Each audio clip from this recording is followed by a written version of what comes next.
राष्ट्रपति ट्रंप और जेलेंस्की की मीटिंग होती है व्हाइट हाउस में।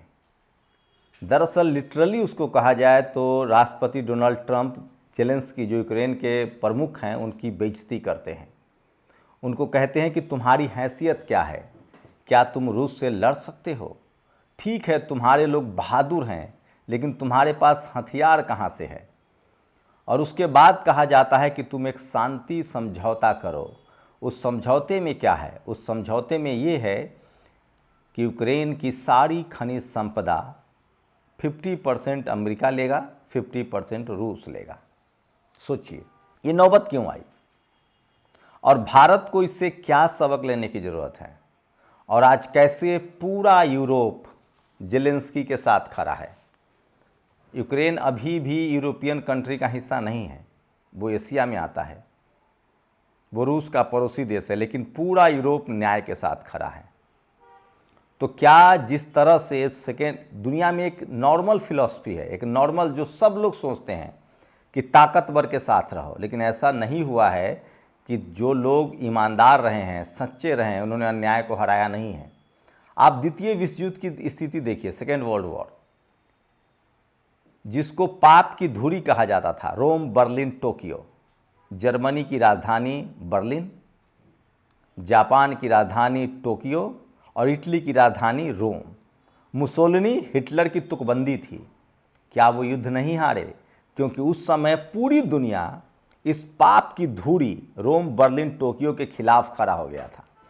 तब हिटलर अपने आप को सबसे बड़ा ताकतवर कहता था।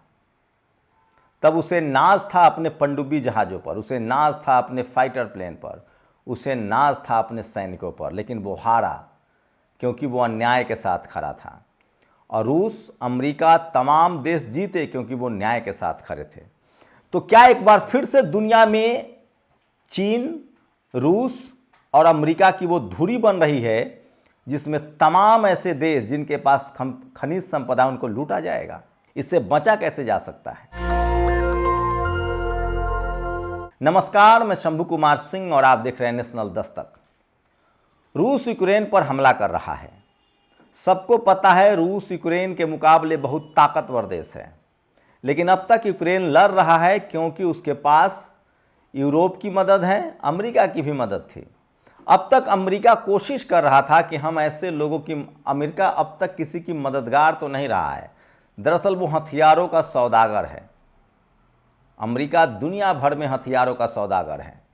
वो इजराइल और फिलिस्तीन युद्ध में इजराइल को हथियार सप्लाई करता है और अब फिलिस्तीनियों को कह रहा है कि फिलिस्तीन तुम खाली कर दो, उसका हम पुनर्निर्माण करवाएंगे।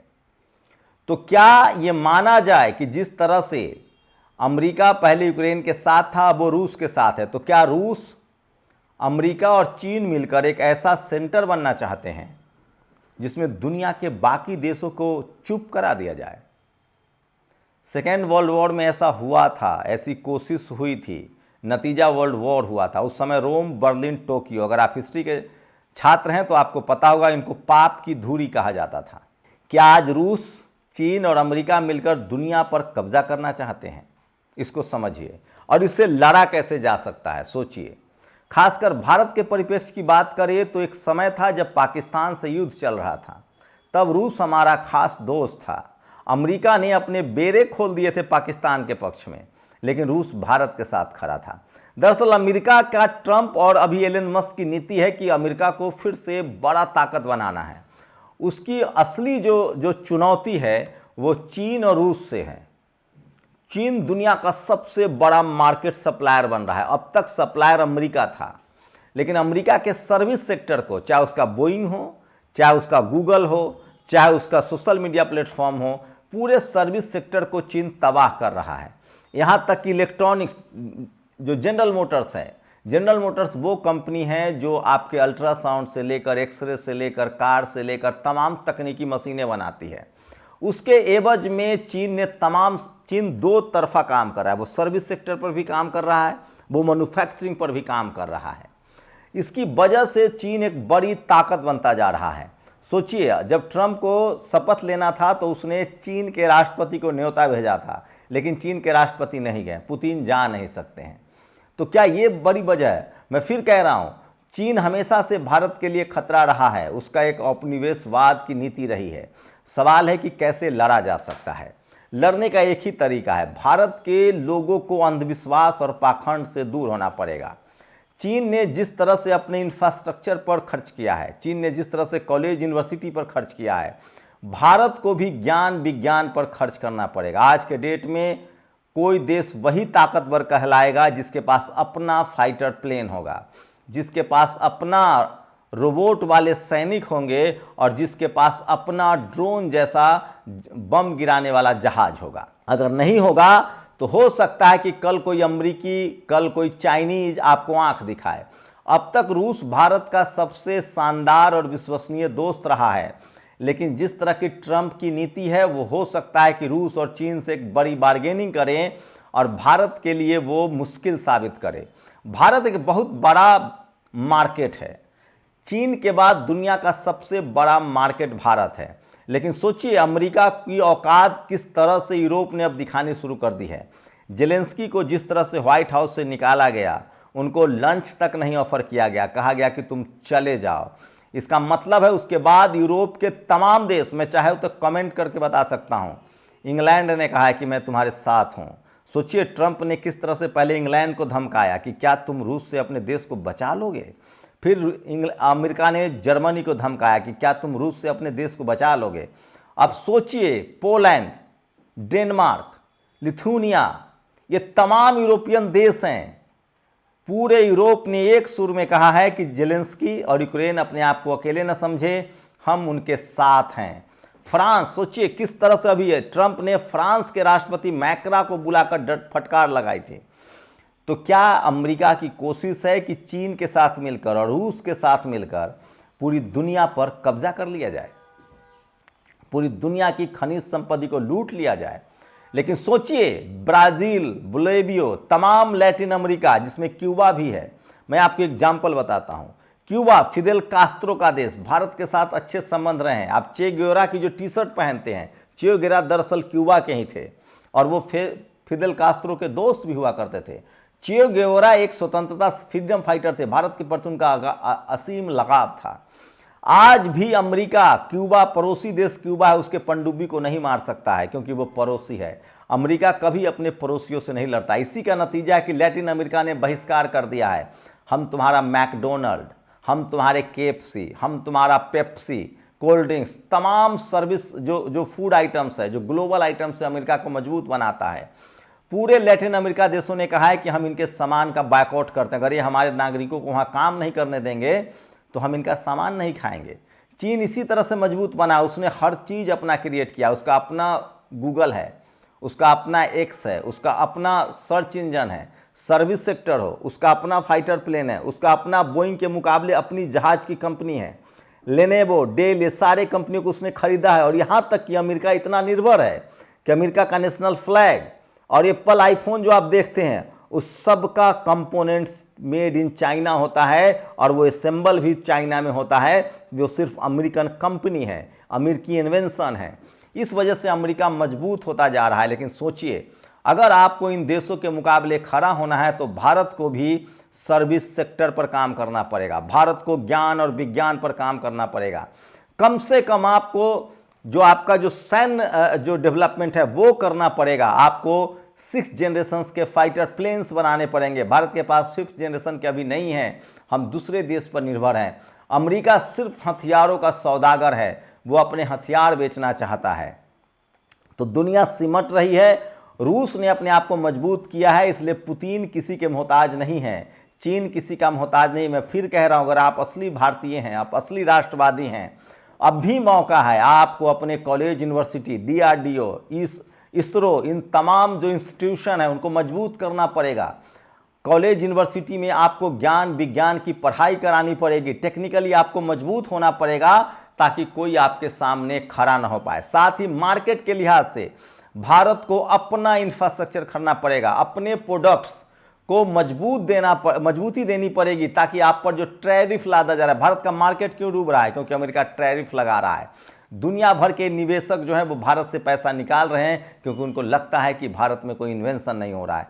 मैं फिर कह रहा हूं, जेलेंस्की के साथ आज पूरा यूरोप खड़ा है, लेकिन ये भी सच है कि यूक्रेन कम ताकत वाला देश है। लेकिन ये सच है कि पूरे यूरोप जब एक साथ आ जाएंगे तो अमेरिका की बत्ती गुल हो जाएगी। जिस तरह के वो इनिशिएटिव ले रहा है, पुतिन कब तक साथ है अमेरिका की इसकी कोई गारंटी नहीं है। पहले ही रूस और चीन एक साथ एक पाले में है। उनकी कोशिश है कि अमेरिका को डैमेज किया जाए।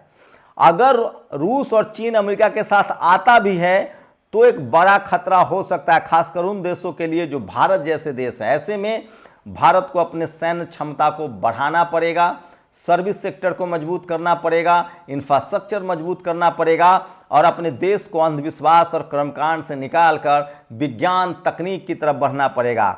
आपको सैन्य शक्ति बनना पड़ेगा। आपको ड्रोन चाहिए जो बम गिरा सके, आपको रोबोट सैनिक चाहिए जो आपकी सीमा की सुरक्षा कर सके, साथ में आपको रडार चाहिए जो विदेशी जहाज़ों को नाकाम कर सके, और सबसे बड़ी बात, आपको ऐसे तकनीक डेवलप करने पड़ेंगे जिसको 6th जनरेशन का फाइटर प्लेन कहते हैं।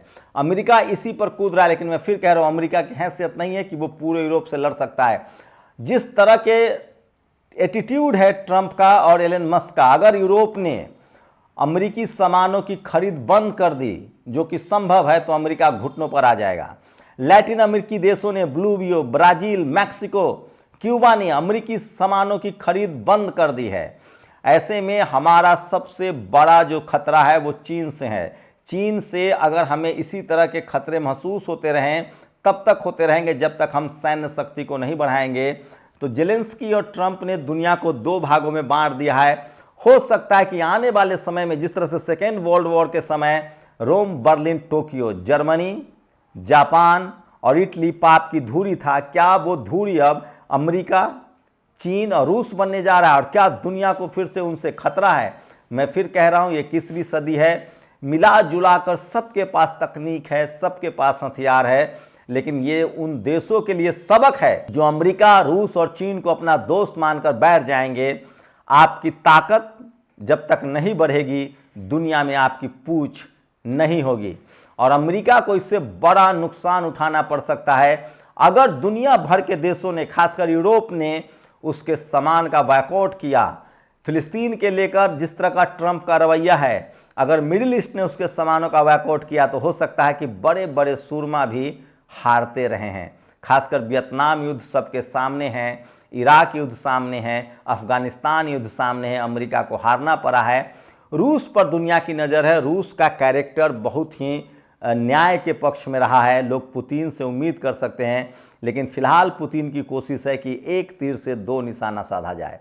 यूक्रेन युद्ध को भी रोका जाए और अमेरिका को भी डैमेज किया जाए। लेकिन भारत को अपनी ताकत को बढ़ाना होगा, तकनीक को बढ़ाना होगा। इसके लिए ज़रूरी है कि ज्ञान विज्ञान पर फोकस किया जाए और अंधविश्वास और कर्मकांड से दूर रहा जाए। सोचिए, आप कल्पना कीजिए, एक देश के प्रमुख होने के नाते जेलेंस्की के साथ जो हुआ वो कितना अपमानजनक है। मुझे भरोसा है भारत के लोगों पर, भारत के लोग कभी भी इस तरह के अपमान को बर्दाश्त नहीं करेंगे। दुनिया का कोई देश बर्दाश्त नहीं करेगा। खैर, जेलेंस्की के साथ पूरा यूरोप खड़ा है। भारत का अभिन्न मित्र है रूस। अमेरिका कभी भी भरोसेमंद नहीं रहा है, लेकिन ट्रंप की पॉलिसी है कि रूस और चीन को साध कर दुनिया पर कब्जा जमाया जाए। तो क्या दुनिया भर के देशों पर रूस, चीन और अमेरिका का कब्जा हो जाएगा, या फिर लोग अपनी अपनी ताकत को बढ़ाएंगे, या दुनिया एक तरफ होगा और रूस, चीन और अमेरिका एक तरफ होगा? आपकी राय क्या है? शुक्रिया। नेशनल दस्तक की आपसे गुजारिश है कि अगर इसको बचाना चाहते हैं तो नेशनल दस्तक को सब्सक्राइब करने के लिए रेड कलर के सब्सक्राइब बटन को दबाएं, फिर बेल आइकन की घंटी दबाएं। नेशनल दस्तक को बचाने के लिए बहुत जरूरी है कि हर खबर को शेयर करें, लाइक करें, कमेंट जरूर करें।